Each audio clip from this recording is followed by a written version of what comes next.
할렐루야. 이 시간 선포되는 하나님의 말씀이 이 한 주간 우리의 삶을 이끄는 이종표가 되어서 믿음의 길을 담대하게 걸어 나갈 수 있는 우리 모두가 되기를 간절히 소망합니다. 때때로 인간의 힘으로 어찌할 수 없는 재난이 닥쳐왔을 때 사람들은 그 재난을 보면서 왈가왈부할 때가 있습니다. 몇 년 전 일본에 대지진이 일어났던 적이 있었죠. 그때 일본에서 일어난 이 대지진을 바라보면서 어떤 분이 이런 소리를 했습니다. 일본에 우상이 많아서 하나님으로부터 이제 벌받은 것이다. 이 말을 듣고 동의하는 사람들도 몇몇 있었지만 대부분의 사람들은 그 말을 인정하지 않았죠. 왜냐하면 그러한 일본을 변화시키기 위해서 자신의 삶을 헌신하며 또 살아가고 있는 선교사님들이 그 가운데 많이 계시기 때문이었고, 그 땅에는 여전히 신실한 하나님의 자녀들이 살고 있었기 때문입니다. 전 세계에 몰아쳤던 코로나19에 대해서도 비슷한 반응들이 나타났었습니다. 하나님께서 인간의 죄를 심판하기 위해서 코로나19라는 바이러스를 퍼뜨렸다라는 것이죠. 모양은 다르지만 많은 사람들이 불행을 바라보는 시각이 이와 비슷합니다. 심지어는 나에게 나타난 어떤 좋지 않은 상황들을 바라보면서도 우리는 이와 비슷한 생각을 하게 되는 것이죠. 오늘 우리가 읽었던 이 본문에서도 이와 비슷한 상황이 연출이 되고 있습니다. 예수님께서 길을 지나가실 때 한 맹인이 있었습니다. 그는 날 때부터 맹인이었고 앉아서 구걸하는 거린 또 거지였습니다. 그는 주변 사람들이 다 그를 알 정도로 유명했던 사람이었죠. 길을 가던 예수님께서 그 앞에서 멈춰 서서 그를 주목하십니다. 그러나 제자들의 관심은 다른 곳에 있었습니다. 그들은 예수님께 다음과 같이 묻고 있는 것이죠. 2절 말씀 함께 보도록 하겠습니다. 2절입니다. 시작. 제자들이 물어 이르되 라삐여, 이 사람이 맹인으로 난 것이 누구의 죄로 인함이니까? 자기니까? 그의 부모니까? 아멘. 제자들의 생각에는 이 맹인이 나면서부터 저처럼 불쌍하게 되었다고 하는 것은 필연 어떤 죄의 값 때문이다라고 단정했던 것입니다. 즉, 이 사람의 고난과 또 아픔과 상처는 죄의 결과 때문이다라는 것이죠. 사실 이것은 당시 유대 사람들이 가지고 있었던 공통된 사상이다라고 볼 수도 있습니다. 이와 같은 사상은 어느 날 갑자기 생겨난 것이 아니라 이미 오래전부터 사람들의 삶 속에 밀접하게 연관이 되어져 왔다라는 것이죠. 창세기와 같은 배경을 갖고 있는 욥기에서 우리는 하나님 앞에서 신실하게 살아왔던 욥을 만나게 됩니다. 성경은 욥에 대해서 소개하기를 온전하고 정직하여 하나님을 경외하며 무려 악에서 떠난 자다라고 소개를 하고 있죠. 아마 성경에서 한 인물을 소개할 때 이처럼 거창하게 소개한 경우는 찾아보기가 드물 것입니다. 이처럼 욥은 하나님 앞에서 신실한 사람으로 인정을 받았던 것이죠. 한 예로 자신의 아들들이 자신의 생일에 각각 자기의 집에서 잔치를 베풀고 또 그의 누이들과 함께 그 잔치들을 즐겼던 적이 있었습니다. 아버지 욥은 잔치를 마친 자녀들을 이제 하나씩 불러서 그들을 성결하게 하죠. 그리고 다음날 아침에는 일어나서 그 자녀들의 숫자에 맞춰 번제까지 하나님께 올려드리게 됩니다. 성경은 욥이 이렇게까지 한 이유에 대해서 다음과 같이 밝힙니다. 이는 욥이 말하기를 혹시 내 아들들이 죄를 범하여 마음으로 하나님을 욕되게 하였을까 함이라. 욥의 행위가 항상 이러하였더라. 아멘. 자신이 지은 죄도 아닌 자녀들이 또 부지 중에 지었을지도 모를 그 죄를 위해서 욥은 짐승을 잡고 또 각을 뜨고 불에 태워 하나님께 올려드리는, 그것도 짐승을 한 마리로 하는 것도 아닌 자녀들의 숫자에 맞춰서 짐승을 준비하여 드렸을 정도로 그는 하나님 앞에서 정말로 신실한 삶을 살았던 그런 사람이었습니다. 그러나 하루아침에 사랑하는 자녀들을 다 잃어버리고 자신의 재산도 다 잃어버리고 심지어 욥 자신마저도 발바닥에서부터 정수리까지 종기가 나는 끔찍한 상황에 처하게 되죠. 하루아침에 모든 것을 다 잃은 욥을 찾아온 친구들은 그래 보면서 그가 이러한 고난을 당하게 된 연유에 대해 모두가 그가 하나님께 잘못된 것이 있기 때문이다면서 그의 죄를 고백하며 그를 얼른 그의 죄를 고백하고 용서를 받으러 하는 것을 우리 욥기 전체를 통해서 발견해 볼 수가 있는 것입니다. 그 밖에도 우리 사회에서도 이러한 모습은 종종 볼 수가 있는데요. 힌두교나 불교에서는 인과응보의 법칙이라고 해서 전생의 죄를 많이 지은 사람들은 큰 고난을 받는다며 지금 우리가 살고 있는 현세에서 살생을 하지 않고 덕을 많이 쌓아야만 훗날 온전히 다시금 살아날 수 있다라는 그런 가르침을 가르치기도 합니다. 오늘 본문에서 제자들은 이 사람이 맹인이 된 원인이 무엇인지에 대해 관심 갖고 있습니다. 하지만 예수님께서는 그 원인에 관심이 있는 것이 아니라 하나님께서 왜 이런 고난을 이 사람이 허락했는지 그 목적에 하나님 예수님은 주목하고 계시다는 것이죠. 우리 3절 말씀을 함께 읽어보도록 하겠습니다. 3절입니다. 시작. 예수께서 대답하시되 이 사람이나 그 부모의 죄로 인한 것이 아니라 그에게서 하나님이 하시는 일을 나타내고자 하심이라. 아멘. 여러분, 예수님께서 이렇게 선언하십니다.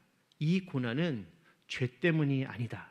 하나님께서 그를 통해 일하시기 위함이다 라는 것이죠. 우리는 흔히 어떤 고난이 닥쳐왔을 때 고민하게 됩니다.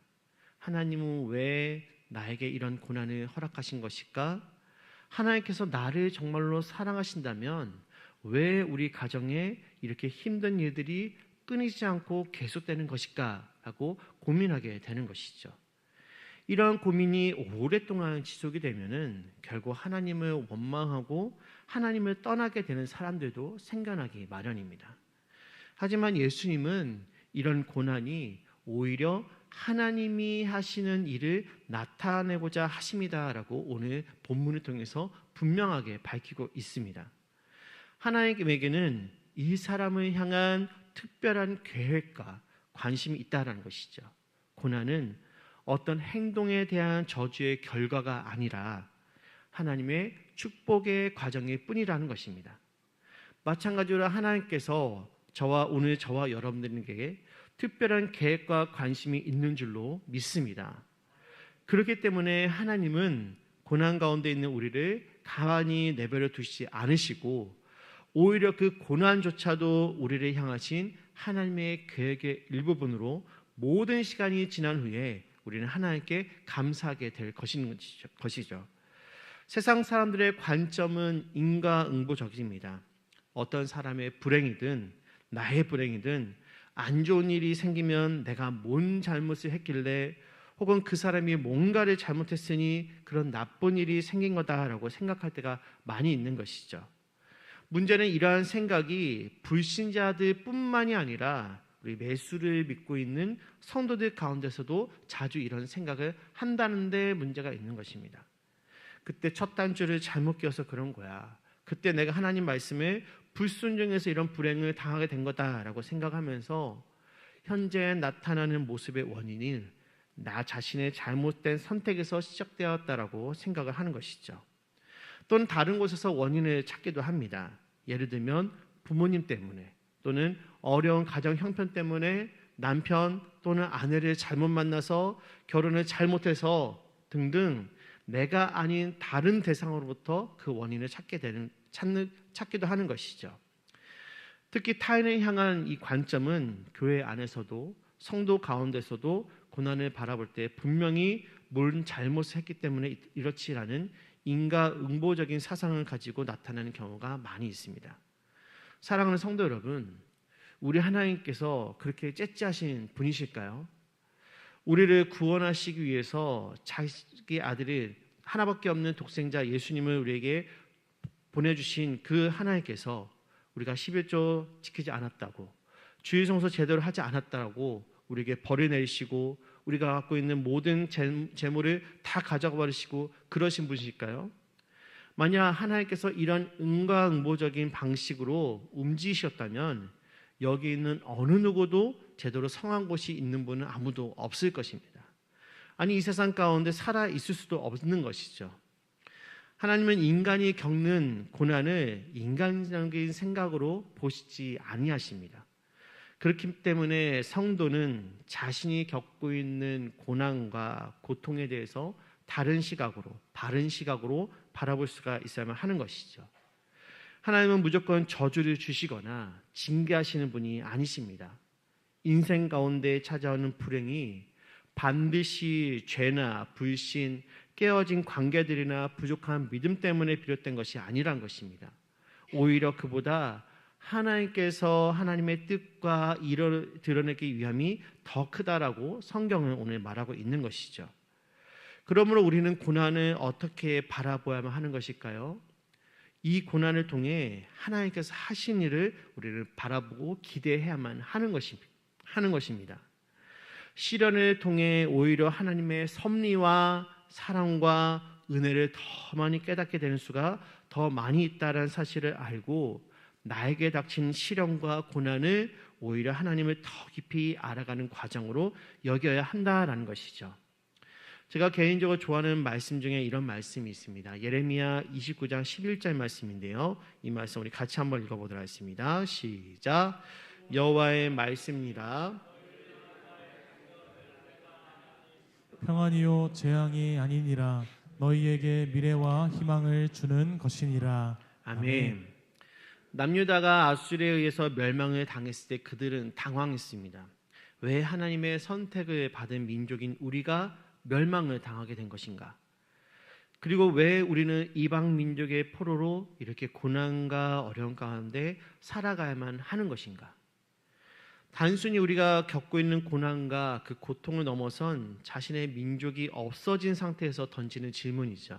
하지만 이 질문에 대해서 하나님은 조금 전에 우리가 읽은 말씀을 통해 너무나도 명확하게 말씀해 주고 계십니다. 이 말씀 제가 다시 한번 읽어드리겠습니다.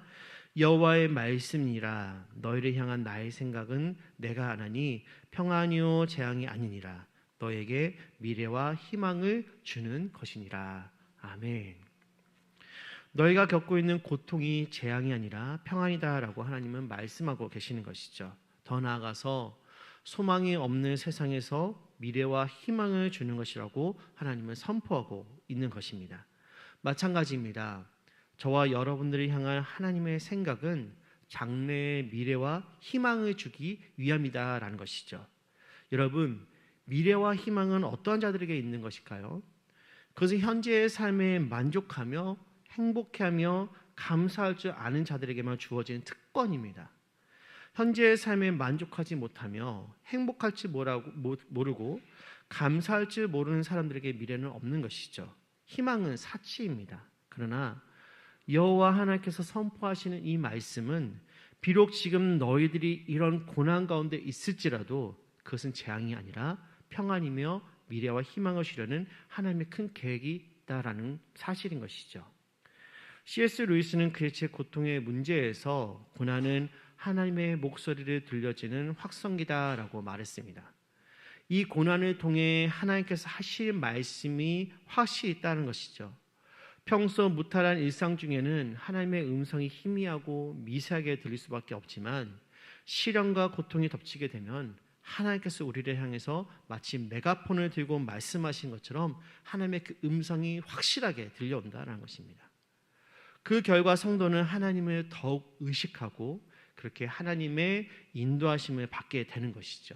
그리고 이제 그 긴 고난의 터널을 지나 이전보다 더욱 성숙하고 성장한 모습으로 주님과 더욱 단단한 관계를 가지고 살아가게 되는 것입니다.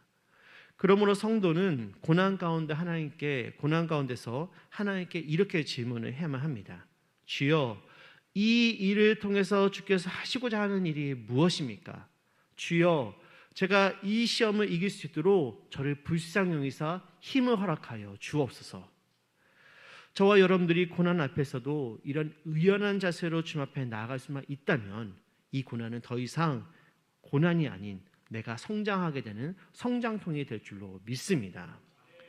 그렇다면 오늘 본문과 같이 주변에서 고난 가운데 있는 이웃을 보면 우리는 어떠한 자세로 그를 바라보아야만 하는 것일까요? 오늘 본문에는 맹인을 바라보는 두 시각이 등장하고 있습니다. 첫 번째는 제자들의 시각입니다. 그들은 앞에서 다루었듯이 그가 맹인이 된 원인을 밝히려는 데만 급급하고 있는 것이죠. 두 번째는 예수님의 시각입니다. 예수님 지금 날 때부터 맹인이 된 이 사람 그 자체를 바라보고 계시죠. 즉 지금 제자들에게 필요한 모습은 이 사람이 맹인이 된 원인을 파악하기 위해서 분석하는 그런 모습이 아니라 이 사람이 맹인으로서 겪었을 어려움과 고통을 함께 공감하고 함께 아파할 수 있는 모습이 이 제자들에게 필요하다는 것입니다. 사랑하는 성도 여러분, 우리도 제자들처럼 팔짱만 끼고 고난 가운데 고난을 겪고 있는 불쌍한 한 영혼을 분석하는 것으로만 끝내서는 안 됩니다.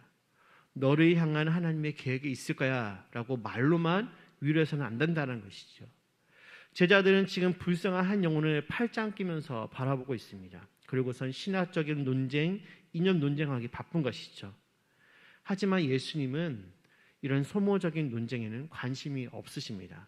누구의 업보 때문이냐라는 식의 질문은 이 불쌍한 맹인을 2번 죽이는 것이죠.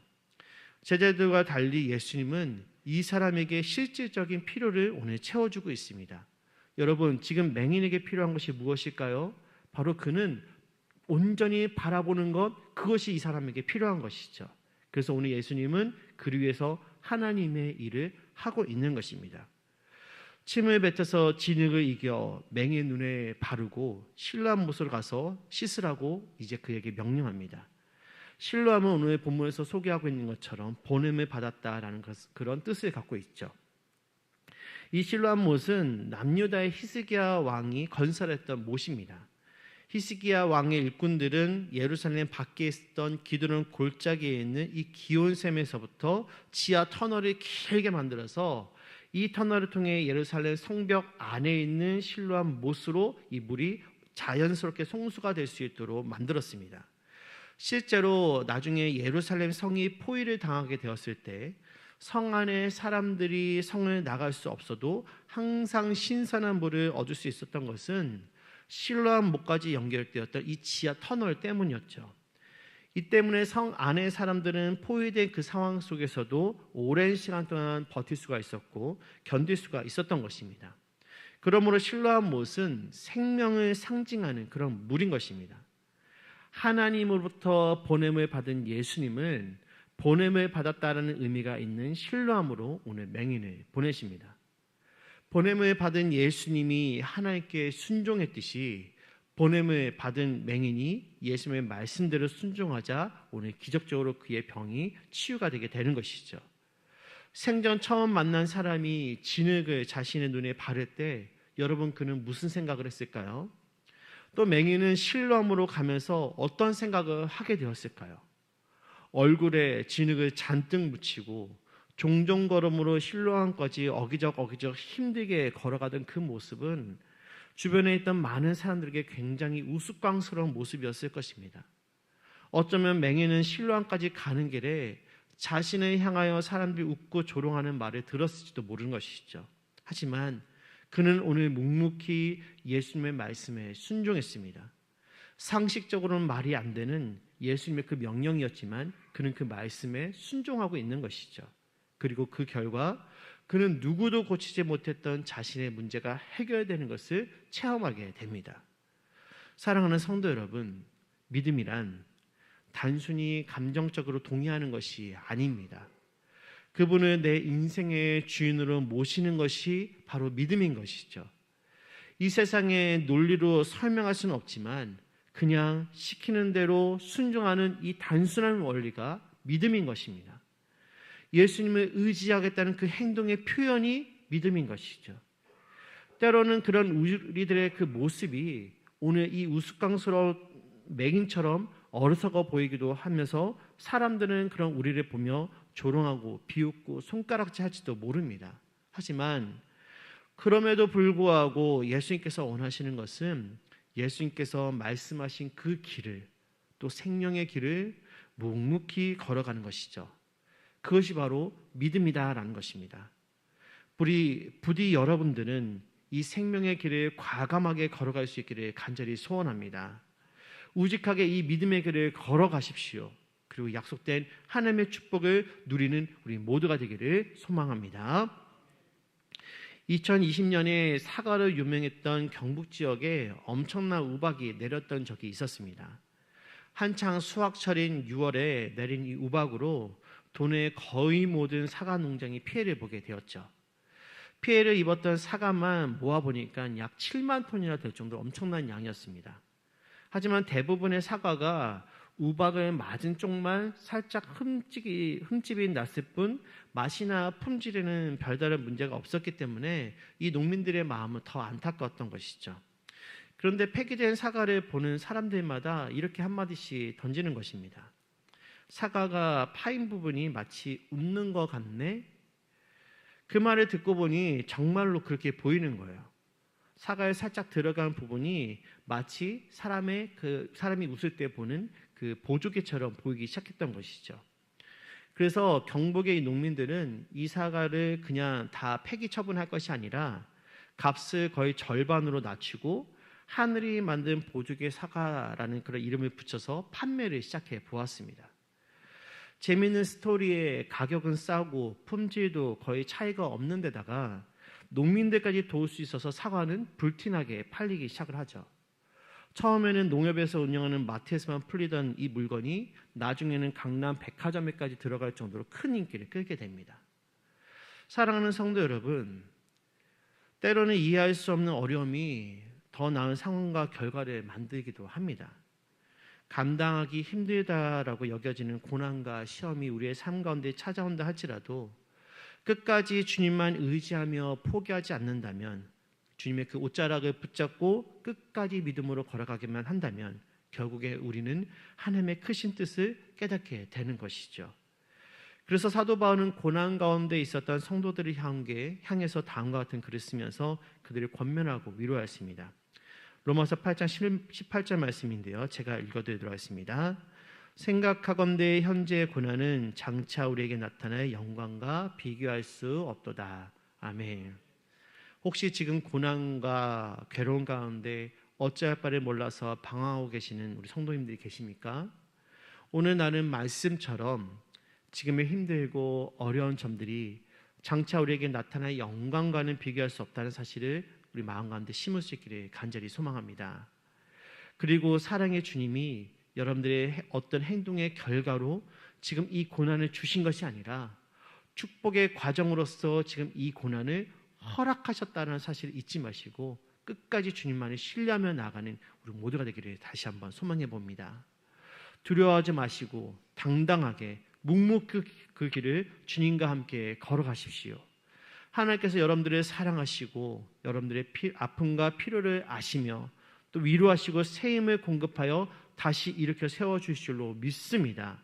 그래야 해서 우리의 입술을 통해 놀라운 일을 행하시는 하나님께 감사와 영광을 올려드리게 될 줄로 믿습니다.